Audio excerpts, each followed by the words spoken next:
So I thought this week I would talk about how I became a full-time artist and how I decided to become a full-time artist. And as I talk, I'm just going to have this video running on in the background of me drawing the dog paw that I did this week, which turned out to look like it was actually a severed paw, which was never my intention. Um,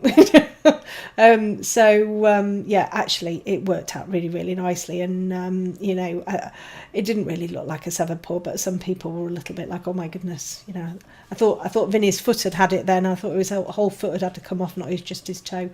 Anyway, so I made the transition to a full time artist in January 2017. I picked up coloured pencils in 2016. I was given a set of W.H. Smith pencils and a colouring book for Christmas 2015 by my daughter, and I think by New Year's I had upgraded to a tin of the Caran d'Ache Prismalo, which had a much, much richer pigment than the W.H. Smith pencils. Nothing wrong with W.H. Smith pencils, but they're not an artist quality pencil, and the pigments, they're a much harder pencil, so you don't get a huge amount of pigment. But anyway, I digress. I got into coloured pencils in 2016, did colouring books for a couple of months, and absolutely loved them. I just spent my whole time just colouring, coming back from my job and, having sort of sorted the children out and the husband and the dogs and the horses and everything, off I went with my colouring books. I just absolutely adored them. I became obsessed with them and, just absolutely loved it. And it was around about this time, there was March time in 2016, I drew my first portrait, which wasn't particularly good, but I was incredibly proud of it. And that's one of the things that I guess throughout my career as an artist, over the last sort of 5 years, I've always been incredibly proud of what I do.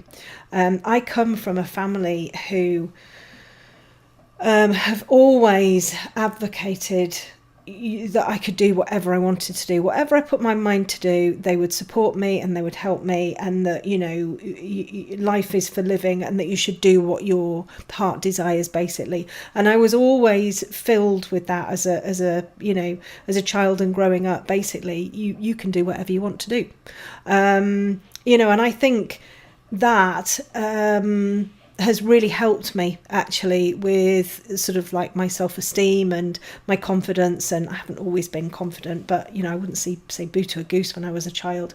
In fact, I thought I was a horse until I was about 10. It's probably why my knees are really dodgy now, because I was galloping around on them. But you see, I digress again, and now I can't even remember what I'm talking about. What was I talking about? Confidence and being told that I can do whatever I want to do. So I've always been proud. Every single piece that I've done, I've always been proud of. I've always found areas to develop and to plan for and to make better. But there's always been places that I'm really, really happy with. And it was. I don't think I ever sort of thought, oh, I'm going to be a full-time artist. I don't even think the thought flitted across my brain, to be honest.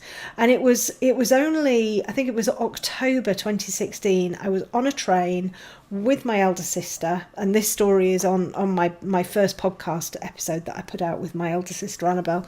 And we were going through to Leeds to meet another couple of sisters and my cousins. I think we were having a curry in Leeds, and I was working at Whitewall Gallery at that point in Harrogate, and I'd met her at the train station, and we were on the train, and she was like, "Bon, you need to be a full-time artist." And at that point, I was enjoying my work at the gallery, but the sales were quite tricky. That sort of like cold selling where you had a list and you had to ring people, and I didn't really like doing that. I like meeting the people and I like talking to people, but I wasn't overly comfortable ringing people and saying, right, get yourself in the gallery, I've got this painting for you to look at. And it wasn't really like that. It was much more refined. So get your ass in this gallery and buy this painting. That kind of sort of led me to think, oh, do you know, actually, I could be, if I want to be an artist, why not? I did a lot of research. I did a lot of research in the business side of stuff. And look, I mean, I think for me, I was fortunate in the fact that I had been a studio manager beforehand for, one of the largest insurance companies in the UK. So I was in charge of quite a big studio, count people and account management and graphic design and all of that type of stuff. So and I had I was in charge of a sort of a 2 million P&L, so I kind of knew about forecasting and budgeting and all of that kind of stuff, and that really, really helped me. But it was my brother-in-law, Charlie, who really, really helped me and believed in me and got me kind of really thinking about and what I had to do to kind of prepare to start a business. And I can remember hearing my sister kind of marching me off to the bank, and, it sounds like I was like about 3, doesn't it? Marching me off to open my own bank account. But I mean, at that point, I think I kind of lost a little bit of confidence in some things due to all sorts of different things. And it was just really, really nice to actually have somebody there to hold my hand and help me through the process. So I became a full-time artist on the 1st of January, and it never occurred to me that it would fail, ever. And that's not me being big-headed. It was just a case of, this is what I'm doing now. I'm an artist, and this is what I'm going to do for the rest of my life. And do you know what? I'm really happy about it. And that attitude and that sort of is a characteristic of mine anyway. I'm sorry about all of the noise. I think one of my children is, I don't know whether they're playing musical chairs or something in the kitchen, but I think I tell them that I'm recording, and then they just seem to, either that or it's an elephant. I'm not sure. I think it's more likely musical chairs. It never ever occurred to me that anything would go wrong, or I would fail, or anything like that. It was all going to go, and it was going to work, and and I was going to be a commissioned artist, and that was that. And when I initially started the business, I created a business plan, and it wasn't on a spreadsheet or anything like that. I think I've still got it here somewhere. It's a scratty old piece of paper, an A3 piece of paper. It's got tea stains all over it and a bit of a rip. And I just put my name in the middle, just started to kind of do this mind mapping. What did I want to do? What did I want my business to look like? And I think I kind of went through all of the scenarios that an artist would go through if they're thinking they're going to be working full time. I'm going to do the gallery stuff. I'm going to get my stuff in exhibitions. I'm going to teach. I'm going to do commissions. I'm going to do art fairs. I'm going to do, all of these different things, do prints, and I'm going to do merchandise. And I kind of had all of those on there. The commission side of stuff I was already doing. So, that was kind of a really great place to start. So I looked at my pricing structure, and how I've done a whole video on pricing art and everything, but I'll just go into it very briefly. For me, it was all about how much do I need to earn to be able to pay my mortgage and my bills at the end of the month. That is the only thing that I'm interested in at the moment. How much do I have to earn to be able to pay my mortgage and pay my bills? So I brought the dogs into the studio now because they were sat outside barking. So now I've got them wandering around and lying all over the noisy beanbag. But that was basically all I wanted to do. And then it was a case of, well, okay, so how many commissions can I do a month for X amount? And comfortably, how many can I do a month? And I think at first I was charging about £200, and I was doing about 8 a month, which was far too many, I have to say. It was far too many. But when you first start out, I think you can do anything. And actually, I did do 8 a month for a considerable amount of time. But at that point, when I first started my business, the main crux of what I did each day was drawing. I would draw for 12 hours a day. which which sounds absolutely mad, but I look back now, and what am I doing now, what am I drawing now, or the hours I'm doing now. If I'm lucky, I get about 5 hours in a day, which still seems an awful lot, but the majority of my time now is taken up with admin and emails and creating content and creating videos and team meetings and all of that sort of stuff. I kind of split my day into two now. But back then, back in 2017, that's all I was doing really was social media. So social media was incredibly important, building up my social platform. So I started my Facebook page in 2016, I think, and my Instagram I started in 2016, but I had no idea what I was doing on there.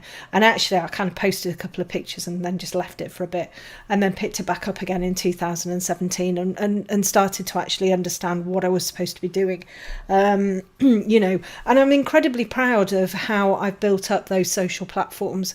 I've got nearly 62,000 on Instagram now. I've got 76,000 on Facebook. And coming from a complete unknown, 40-something, quite old 40-something, when I first started drawing, and, not having any particular, I didn't have, I had commissions and everything, but there was no sort of one commission that sort of, took my business off. It was all down to me posting and, communicating with people, and it was all, it was busy, and I enjoyed it. And that's one of the things that I think is one of the reasons why I have been successful, is because actually I really, really enjoy engaging with people on social media.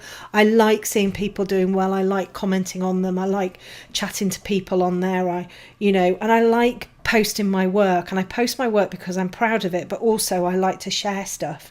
So it has definitely become more of a strategy as my business has grown, particularly in the last couple of years.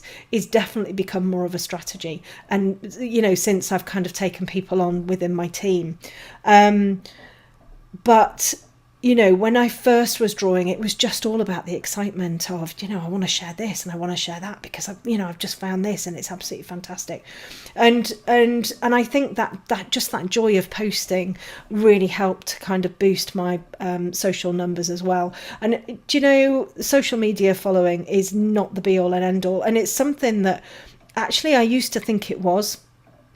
And over the last year, probably the year actually, since I met the consultant who I work with on a regular basis, Lucy Hutchins Hunt. She's another podcast episode with her in, and I really didn't get what marketing was, particularly the sort of the digital marketing, until we started looking at the academy and how I kind of progressed that and everything.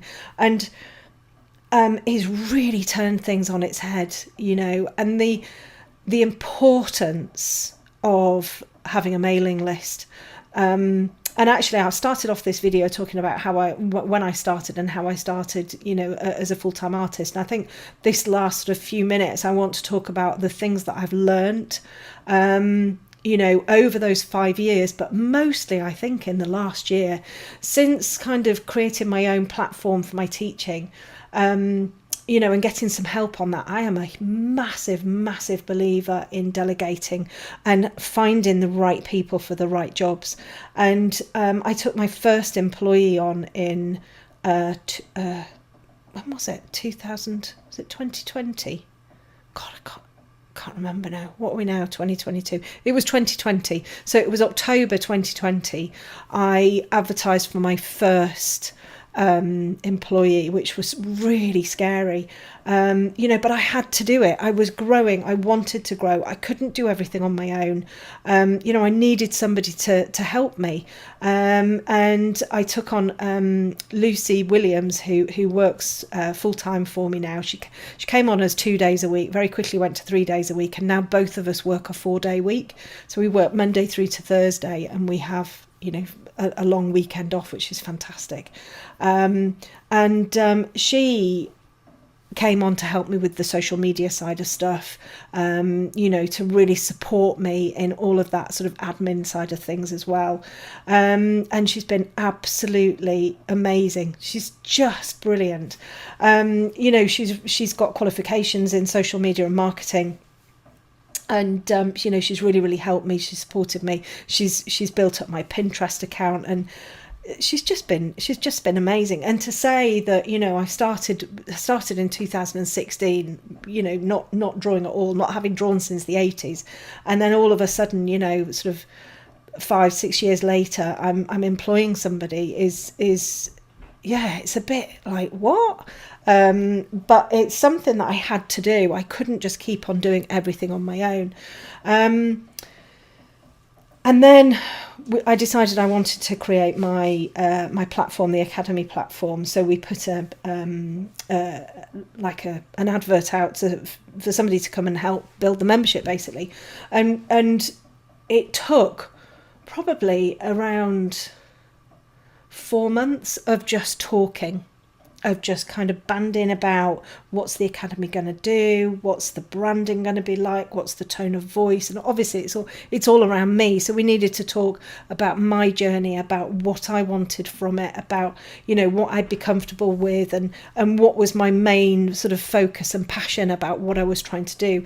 And that doesn't come in a few weeks. It comes from months of talking about it, working out how it's gonna kind of be, before you even start putting the website together. You've got all of that discussion, that sort of like transformational stuff going on. And in the meantime, I also invested quite a lot in myself. So I invested in a course that actually taught me how to run a membership. And it wasn't, first of all, you do this, second of all, you do this.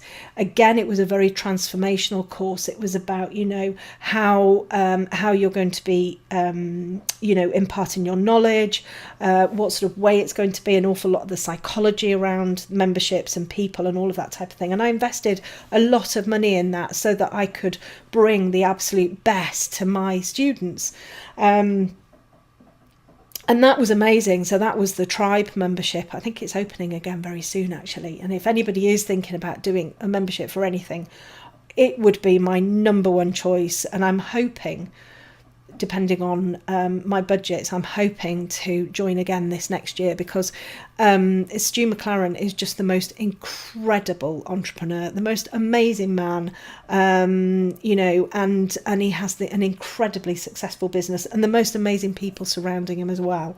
So I invested in that very heavily, and what was really nice about it was that actually Stu McLaren shares an awful lot of the values that I have.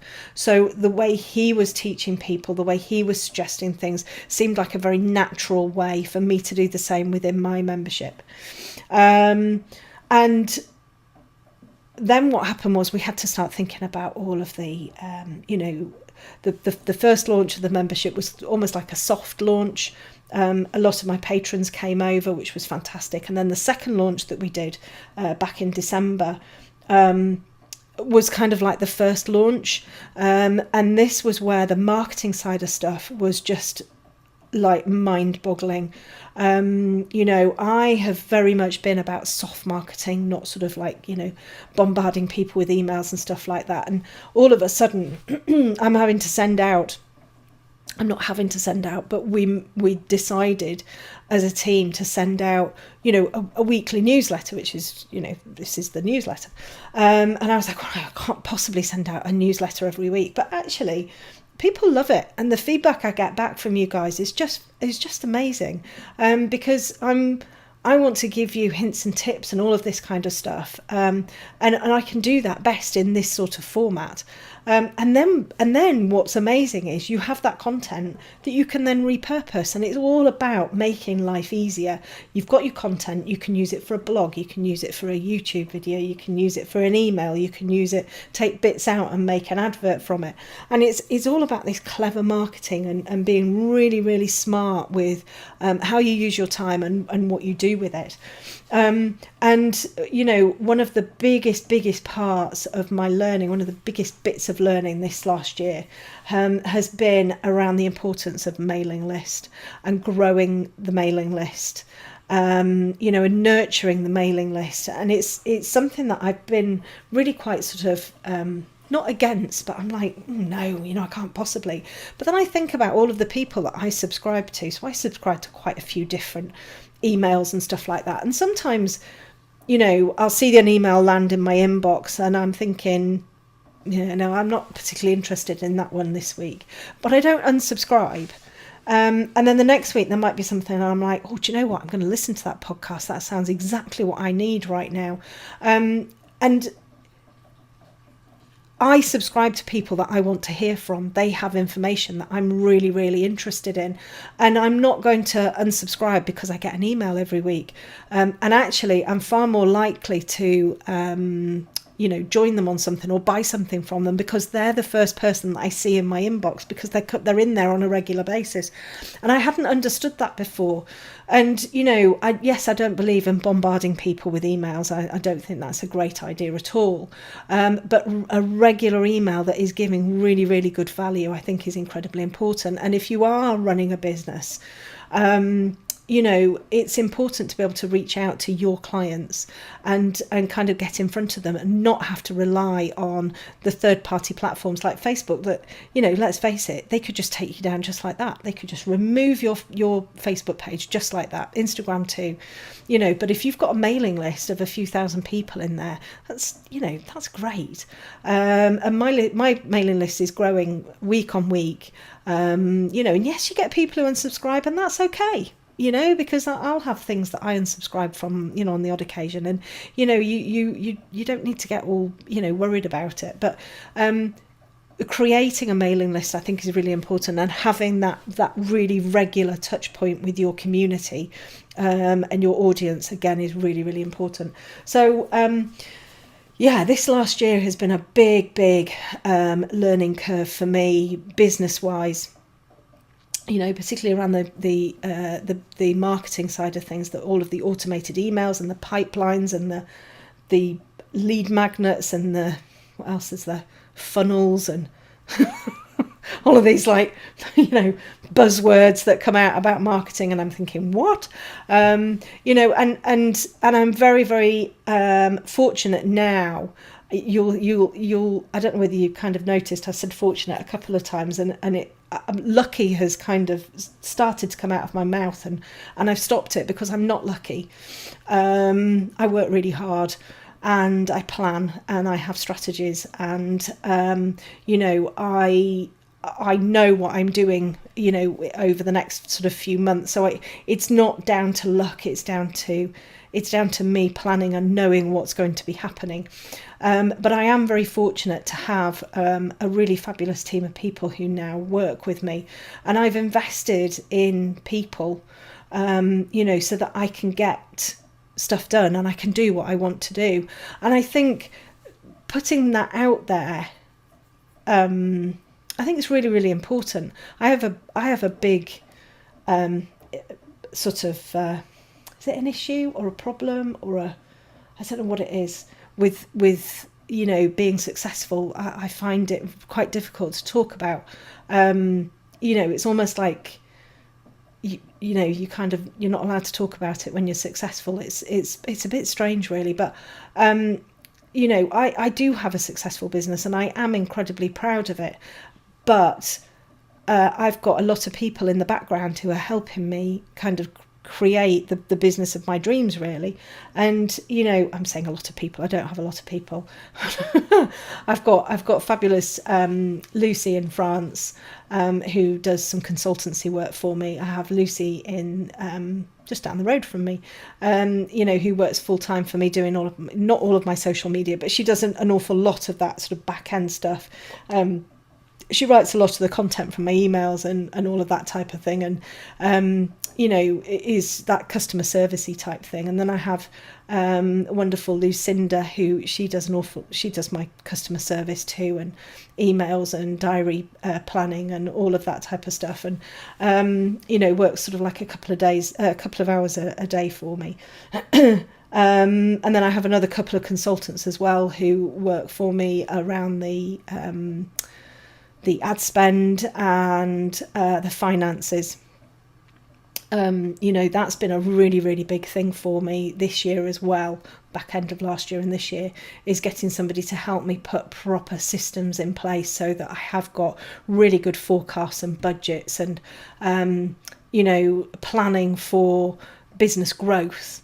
You know, is really, really important. You know, when you're running a business, and making sure that you've got everything there and it's all working properly, particularly when you know, your business does grow and, you know, you're starting to make, you know, you've got a six-figure business and you're wanting to grow that. It's really, really important to kind of understand the sort of the tax implications.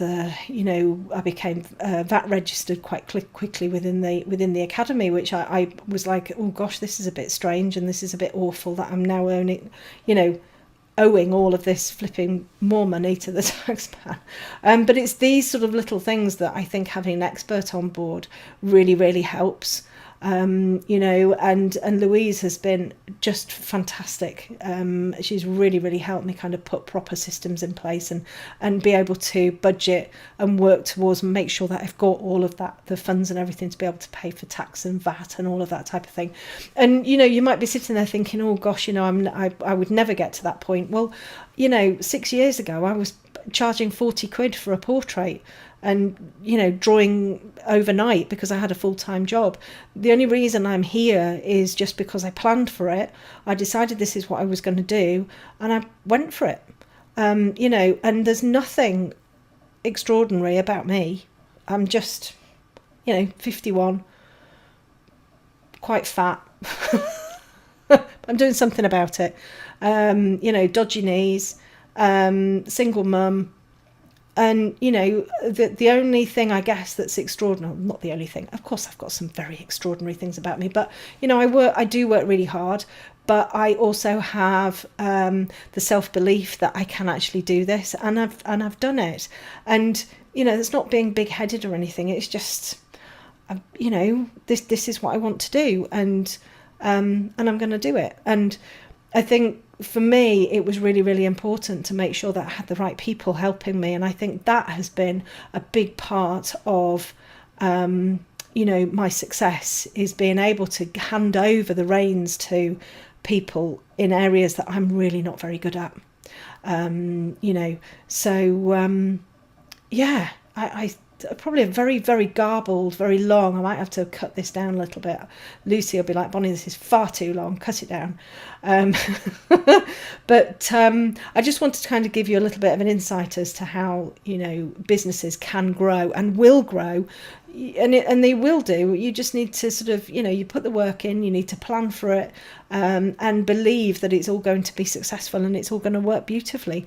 You know, because I think with that self-belief and what happens when kind of things come along to sort of trip you over a little bit, if you have the self-belief and you have the structure in place, then that trip isn't going to be a headlong fall. It's literally going to be a little stumble and then you're back up and running again. And I think that's where the self-belief and everything comes from. So anyway, I hope you've enjoyed this very garbled, long video. But you know how to draw a dog's paw now, so you'll be fine.